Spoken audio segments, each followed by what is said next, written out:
waa han iyo hiyikac hadda ku jira dhammaan ciidanka booliiska Soomaaliya in la dhiso la kiciyo la habeeyo khaasatan annaga ciidanka booliiska Puntland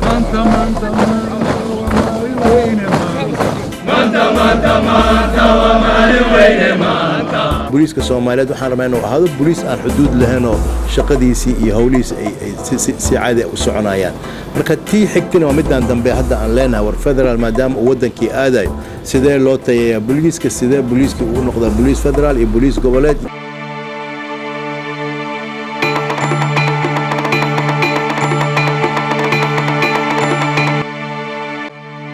booliisku waa sugayaasha nabadgelyada iyo ilaalinta sharciga booliiska Soomaaliya waxaa la aasaasay 72 sano ka hor oo ku beegan 1943 marxalado kala duwan oo horumar iyo hoos u dhac leh ayuu soo maray dhicitaankii dawladda Soomaaliya 1991 qaybaha kala duwan ee ciidamada qaranka waa ay burbureen 25 sano kadib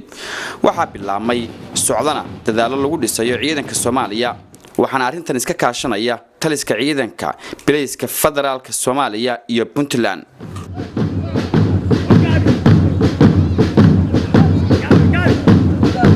akademiyada tababarka booliiska Soomaaliya oo ku taala degmada Carmo oo ka tirsan gobolka Bari ee Puntland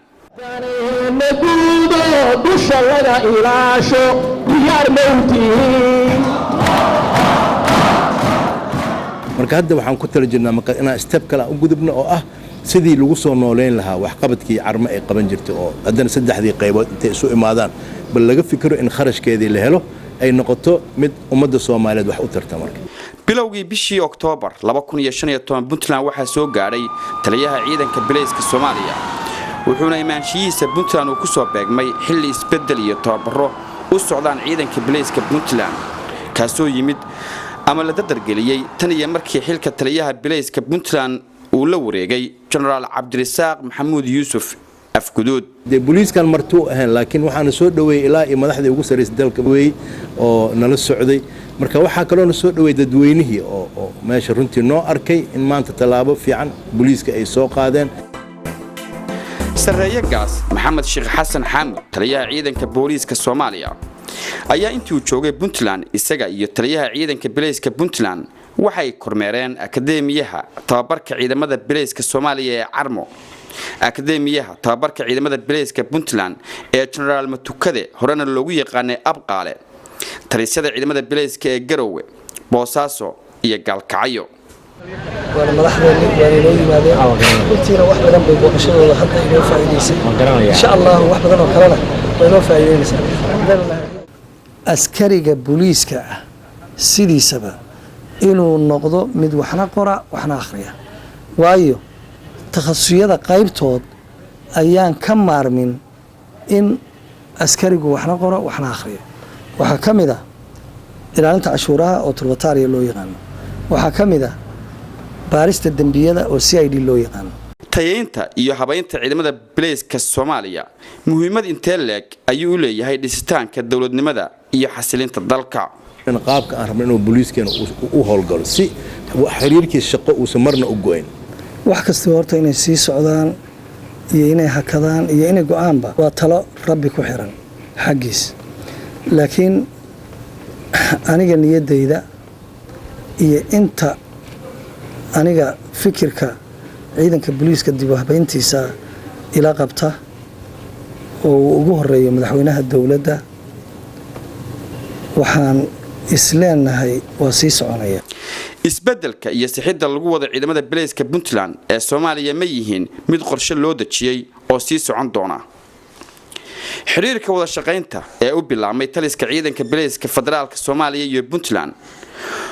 muxuu soo kordhin karaa booliiska Puntland iyo Soomaaliya marka ay timaado inay iska kaashadaan nabadgelyada iyo qabqabashada dambiilayaasha oo deegaanada u kala gooshi kara in qof magaalo Hiblaayo uu dambi ka soo galo oo uu soo baxo magaalo kale uu imaado ku badbaado yani taasiyada waa mid kulli shaqada booliiska aad wax ugu dhameysay way marka wada shaqeyntii hore u jirtay baan hadda sii kordhinay inay wada shaqeyn ahaato iyo ka warqabka yani booliiska federaalka inuu ka warqabo booliiska kale ee ku kala sugan dowlad goboleedyada iyo maamulada kale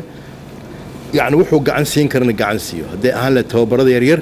iyo hadday ahaan lahayd qalabka yaryar intaba marka yani ujeedada aan ka leenahay taas waaye tababarada iyo qalabaynta ciidamada Puntland iyo guud ahaan Soomaaliya ma ku jiraan in ciidanka bilayska loogu daro hub marka midda cunaqabataynta saaran waxa weeye dib wadanka dhan haysto waaye laakiin waxaan ku jirnaa qaab naloo ogol yahay in aan keensan karno hubka fudud oo loo baahan yahay shuruudahaas runtii maartay waa fulinaa oo ay ka mid tahay in la ogeysiiyo qolooyinka ku shaqada leh in hub noocaas aan soo iibsanayno ama yani kaalmo ahaan loo siinayo intaan la keenin ka hor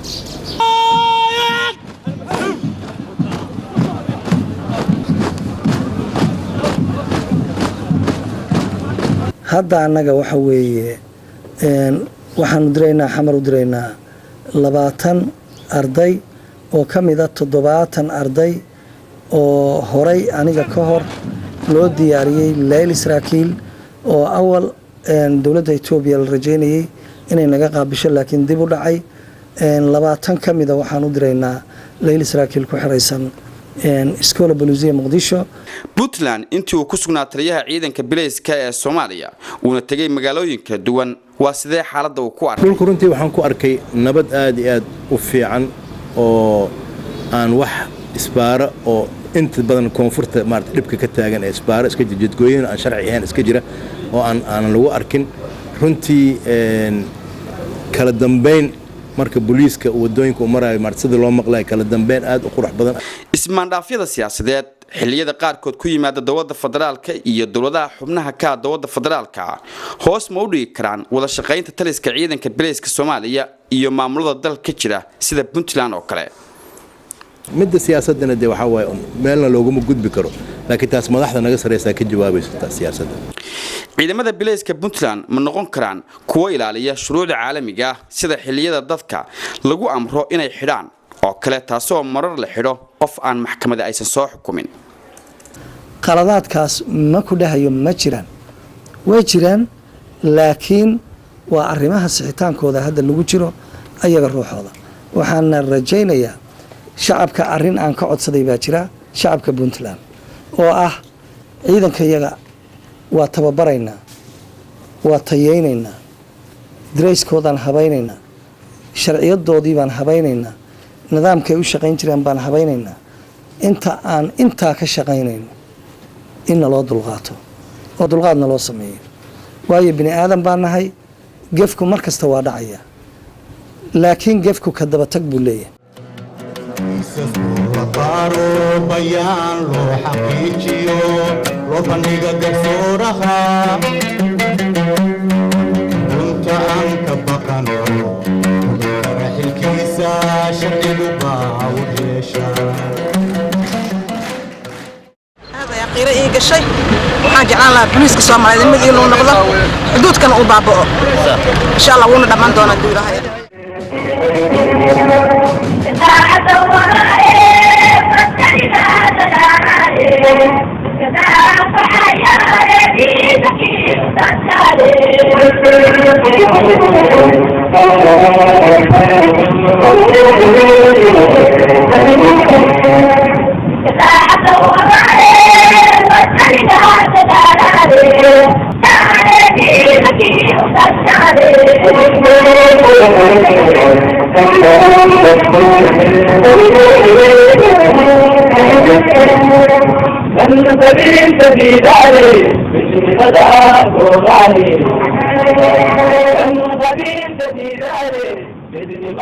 darajooyinka ciidamada Puntland iyo magacaabida qaybaha bilayska xilalka ma ku jiraan meelaha sixitaanka lagu sameyn doono booliiskuna hanaan waafiya ma u qabsan doonaa waajibaadkiisa shaqo ee sharcigu u ogol yahay qofka waxa kaliya oo aan anigu maanta shaqo u hayo kaga qaadaya ama xil ugu dhiibaya waxa weeye aqoonta positionka loo dhiibay ama uu joogo oo u leeyahay weeye saraakiishii aan ugu imi oo xilalka haysay diyaar uma ahi inaan ninna xilkiisa ka qaado nin meel aan ka ka qaaday oo meel kala geeyey oo kaa ka soo qaaday oo meeshan keenay taas isku bedbedelid baa la yiraahdaa dad badan oo soo joogay xilliyadii ciidamada bilayska Soomaaliya ugu wanaagsanaa ayaa aaminsan in dib loo soo celin karo haybadii iyo tayadii ay lahaayeen ciidanka bilayska Soomaaliya isaga wax taban taabiye ee betela saarta ku tixgeliya qaar baa narsiga taa u sheegay kan tiriiga nabadda u shidana dhabugu taageera wixii shalayto laga soo tagay iyo maanta waxa taagan turxaan bixinta beeraha ku wada oo shawada taala waa sida talaalada waqtiga kaga talowdaane haddii kala tabtiina ku jira kala ma haysaane tacsibadata dheeridu markay aad u tira beesho teel markuu soo haro baa la istabaya taliyaha ciidanka bilayska Soomaaliya ayaa intuu joogay Puntland qiray in guud ahaan marka la eego ciidamada dalka ay ugu horeeyaan dhanka tayada kuwa Puntland madaxweynaha dawladda Puntland ayaa isna sheegay inuu danaynayo dhisitaanka ciidanka bilayska Puntland wuxuuna xusay in xukuumaddiisu ay door weyn siinayso horumarinta ciidanka bilayska isbedelkaasna wuxuu ka mid ah isbedeladii reformkii qaybta nabadgelyada security-ga مرب أبلغ أفرت الرفوم أفرت إسبدل متك دقارها متك شغالها دولة عدالة إيوه أمنية أنا كاس قيب كتاعي البوليس كلا تيجيو لتركوبه للصحاب للتببرة هذا رأس عطانو لبعض سكول أبقى عليه عرمو أي بوليس هو السعوداء إلا استعفيه كوي بريتشري مدو لطابرة كوي مدوكشري بر لطابرة hawshaas neefcan bay maraysaa waana dhammaatay waana gabagabo ciidankiina la soo koobo ciidan wanaagsan oo kooban oo tayo leh oo meel walba ka howlgeli kara